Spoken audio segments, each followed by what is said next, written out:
총선 이후 집값이 궁금하신 분들, 이 영상에 답이 있습니다. 어디? 안녕하세요. 부동산 DJ 한정훈입니다.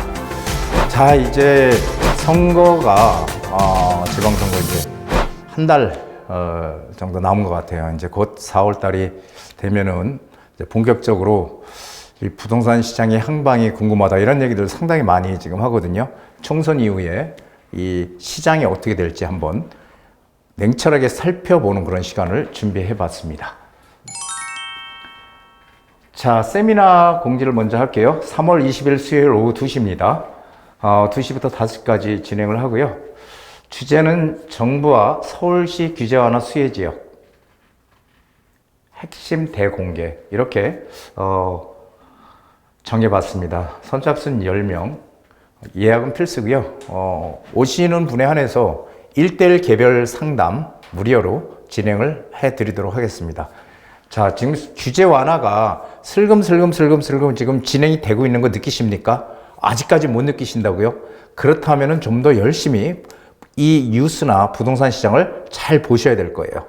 자, 지금 규제들이 슬슬 풀리고 있는데, 항상 우리가 규제가 풀리게 되면 어떤 수혜 지역, 이런 얘기 많이 하잖아요. 재개발도 역시 마찬가지고, 재건축도 마찬가지고, 이 부동산 시장에서 규제가 풀렸을 때 그 수혜를 보는 지역들, 대표적인 지역, 또 정책이 바꿈으로 인해서 정책의 수혜를 가장 많이 보는 그런 종목은 또 뭔지, 여기에 대해서 총체적으로 살펴보는 그런 시간, 소중한 시간 준비해 봤습니다.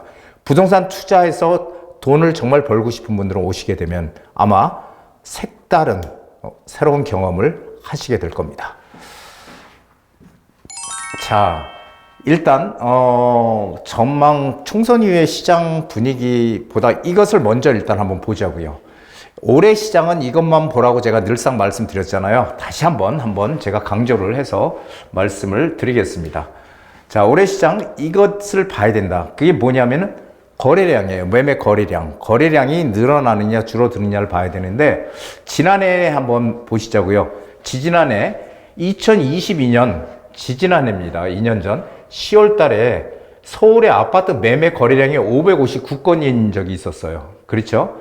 그러면서 조금씩 올라갔어요. 그래서 2022년 12월 달에 835건이었는데, 자, 변곡점이 제가 생겼다고 얘기했던 게 바로 2023년 1월입니다. 이때 1413건, 1000건이 처음으로 넘어간 게 2023년 1월 달이에요. 제가 누누이 말씀드리지만 이때부터 제가 변곡점이 생겼다라는 얘기를 많이 드렸는데, 자, 2월 달 2457, 3월 달 2983, 3186, 3420, 계속 거래량이 늘어나기 시작하면서 어떻게 됐어요? 매매가가 올라가기 시작했죠. 계속. 자, 그래서 제가 얘기 드렸던 1월, 2월, 3월 요때 투자했던 분들은 아마 지금 좀 더 싼 가격에 매물을 찾을 수가 있었을 거예요.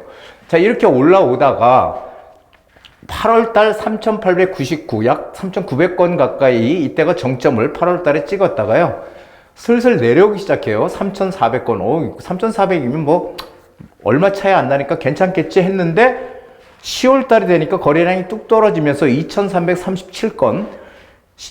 그렇죠. 11월 달 또 이제는 아예 1000건, 2000건도 못 넘었죠. 1843건.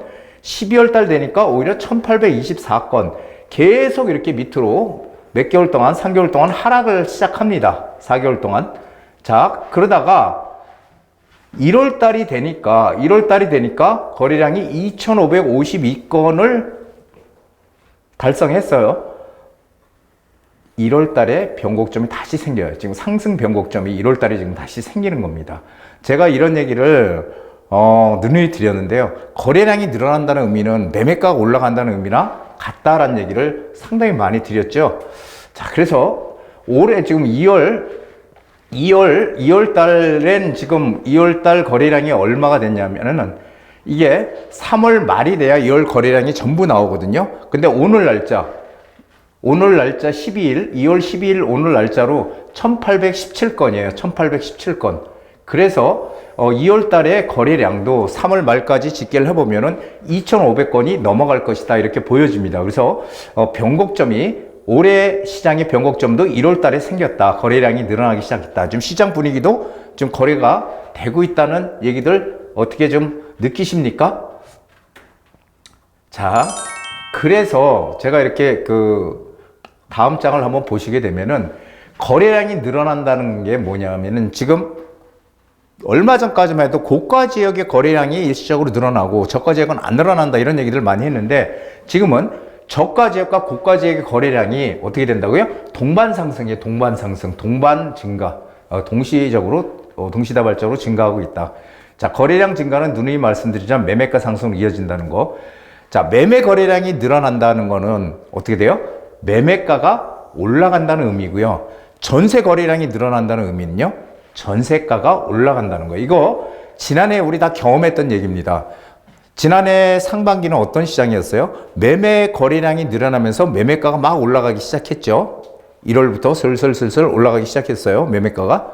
자, 그러면서 한 5월, 6월 되니까 전세 거래량이 막 늘어나기 시작해. 그래가지고 전세 거래량이 늘어나면서 전세가가 올라가기 시작했죠. 즉 지난해 상반기는 매매가가 전세가를 끌어올리는 시장으로 전개가 됐다면 이제 올 하반기부터 올해 시장, 지난 하반기부터 올해 시장은요, 전세가가 올라가면서 매매가를 끌어올리는 시장으로 바뀔 것이다라는 거예요. 이것을 우리는 냉정하게 판단을 하고 있어야 된다는 겁니다. 자, 전세가가 올해의 키포인트라고 제가 많이 말씀드렸죠. 전세가 상승은 전세가율이 올라가게 되고 전세가가 상승하게 되면요. 그럼 전세 수요가 매매 수요로 전환이 되는 시점.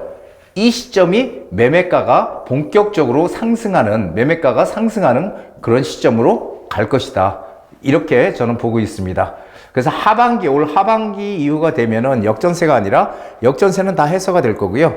이 전세난이 올 가능성이 지금 상당히 크다라는 얘기죠. 전세가가 올라가는 의미는 뭐예요? 전세가가 왜 올라가요? 전세가가?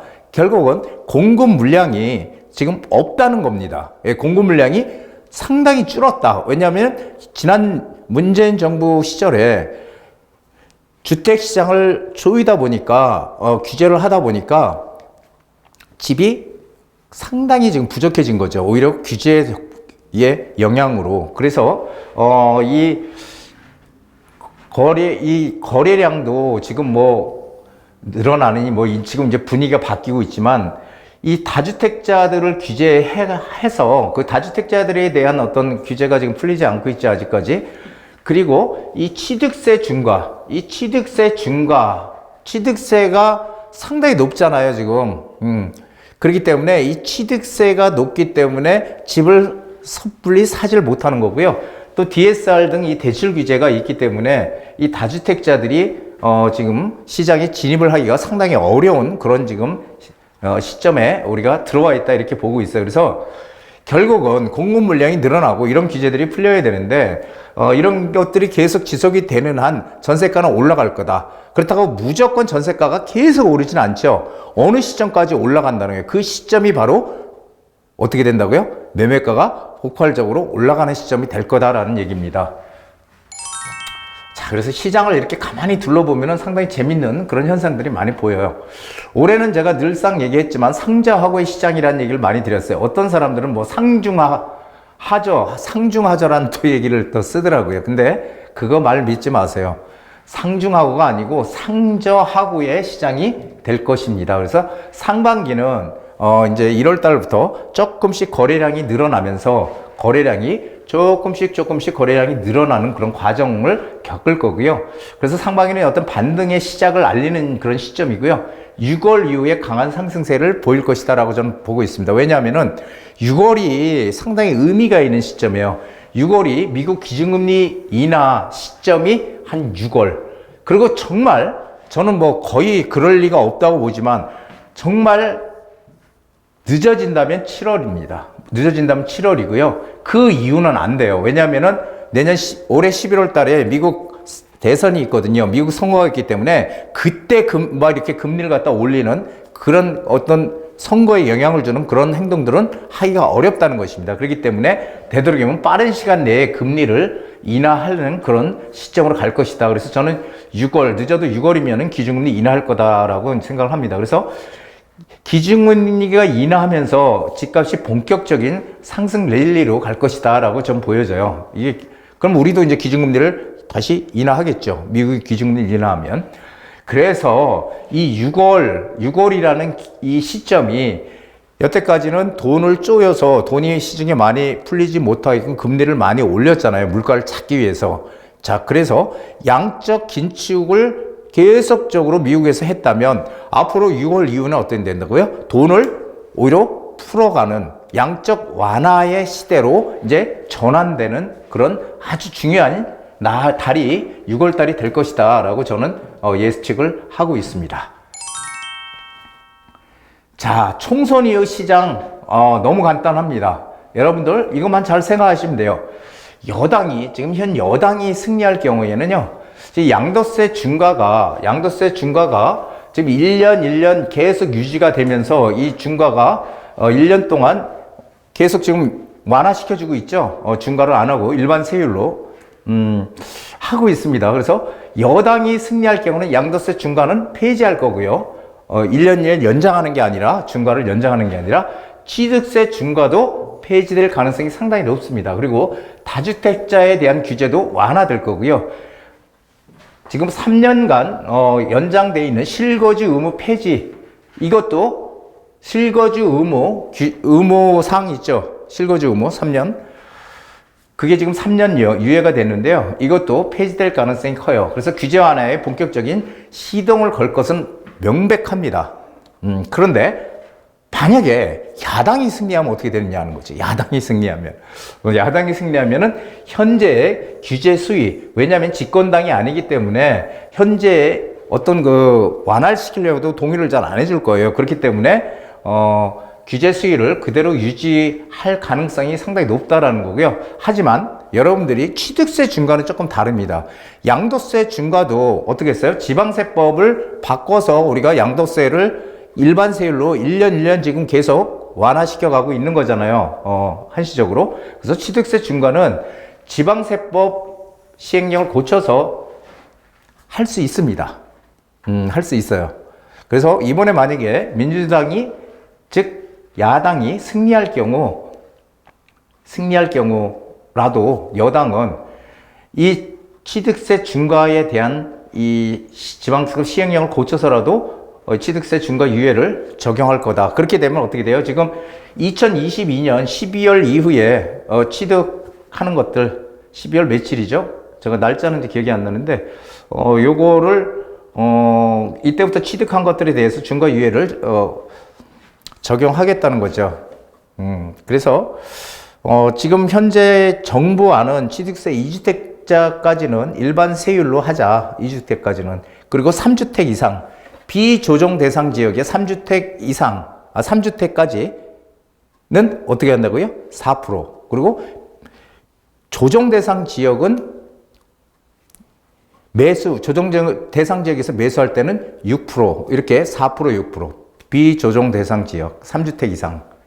이렇게 지금 하자고 좀 하는데 아직까지 지금 협의가 안 되고 있죠. 하지만 계속 미루진 못할 거예요. 그래서 하다못해 시행령을 고쳐서라도 취득세 중과는 유예를 할 것이다라고 보여집니다. 그럼 결국 여당이 승리할 경우에는 아주 좋은 시나리오로 가겠지만 야당이 승리할 경우는 그렇게 좋지 않은 시나리오로 갈 것이다 이렇게 보여지는데 취득세 중과는 바뀔 가능성이 커요. 왜냐하면 지금 못 바꾸면은 만약에 여당이 졌을 때 지금 못 바꾸면은 앞으로 또 4년 이상 또 시간이 가야 되기 때문에 그 전에 어떻게든지 바꾸려고 할 겁니다. 그리고 이것은 이미 정부에서 내놨던 거기 때문에 아직까지 내놓은 지가 언제예요? 12월 달에 내놨는데 아직까지 지금 이러고 있으니까 바꾸긴 분명히 바꿔갈 거예요. 그래서 저는 뭐 긍정적으로 생각을 합니다. 항상 긍정적인 생각을 해야 되잖아요.